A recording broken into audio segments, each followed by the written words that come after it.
From the moment she took her first breath, Zara's life was shadowed by sorrow. Her mother never got the chance to hold her, to whisper soft words of love, to gaze upon the delicate face of the child she had brought into the world. She was gone before Zara could ever know her, leaving behind a child whose existence was both a blessing and a curse.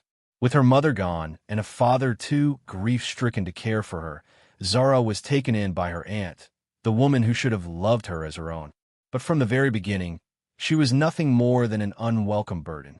Her aunt, Clarissa, had two daughters of her own, Layla and Sonia, whom she treated like royalty. They had the finest dresses, the most delicate jewelry, and were pampered like princesses.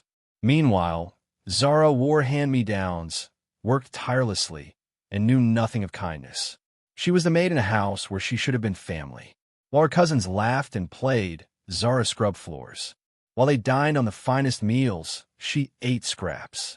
She longed for the warmth of a mother's embrace, for the love she had never known.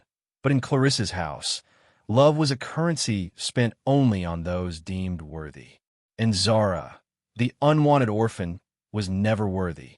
As the years passed, her fate was sealed with cruel finality.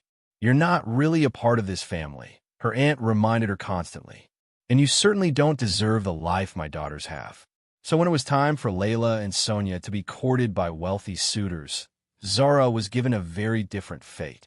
Clarissa arranged for her to marry a man deemed beneath them, a poor, struggling man named Adam. "He's perfect for you," Clarissa sneered. "You, an orphan with no name, no wealth. He's the only one who would ever take you." Zara didn't fight it. She had never been given choices before. Why would now be any different?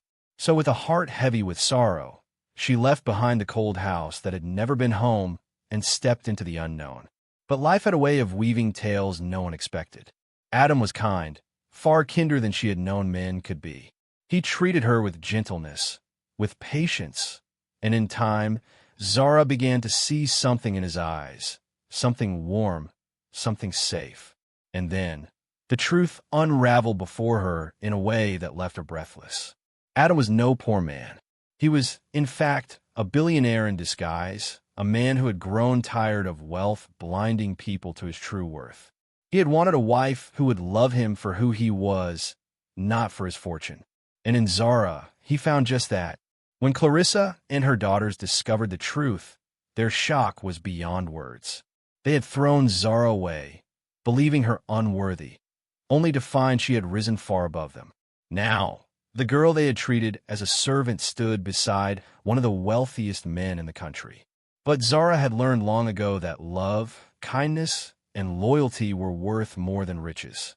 So as her aunt and cousins scrambled to mend the bridges they had burned, she simply smiled, knowing that she had found something far more valuable than their approval. She had found herself, and she had found happiness.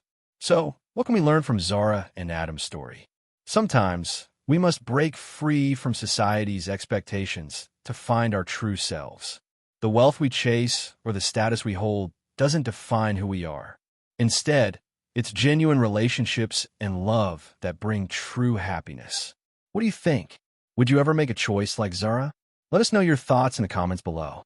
Don't forget to like and share this video to help spread the message of love, freedom, and self-discovery.